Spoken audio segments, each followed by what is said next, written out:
احنا نضيع عام التلبيسه، والله قصفونا، دار ما ضيعنا، ضربت دارنا، تهجرنا على دار الكبيره ضربونا، تهجرنا على المعلي ضربونا، تهجرنا ما عندنا شيء، دارنا احترقت بيه وغراضنا احترقت، ما عندنا كل شيء الله خلقه، وعندي ولد مرضان الله يكرمك مع محسن عالجه، فتحوا لنا طريق يا اخي خلينا نطلع اذا ماكو خرج السالفه.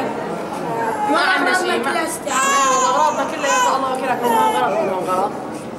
والله وضعنا التلبيسي كنا آمنين في بيوتنا، هبطوا بيوتنا، حرقوا لنا اغراضنا، تهجرنا على السعن، هبطوا السعن فوقنا، تهجرنا على تيرمالي على اساس موالي للنظام، هبطوها، على دار الكبيره، على دير فول، على الزعفراني، ما خلينا منطقه، وين نروح يا اخي؟ وين نروح؟ يرحم النبي وين نروح يا اخي؟ يا دبروا لنا طريق نطلع، يا اما اسعوا فينا، يعني احنا ما بنطلع من اراضينا ومن دورنا، بس انتم عم تجبروا لنا من الجوع ومن العطش ومن الشقوه ومن هذا تخلونا نطلع يا اخي، يا اسعوا فينا يا طالعونا. والله الاسد ما بيطالعنا، بس عم بيطالعنا الجوع نحن، ليك اولادنا عريت، هدومنا هبت، اغراضنا راحت، ما ضل عنا شيء، ما بنملك غير رحمه الله، والله العظيم عندي طفله صار لها شهرين من دون حليب عبسيه مي وسكر، وين نروح؟ نحن من بيوتنا ما بنطلع.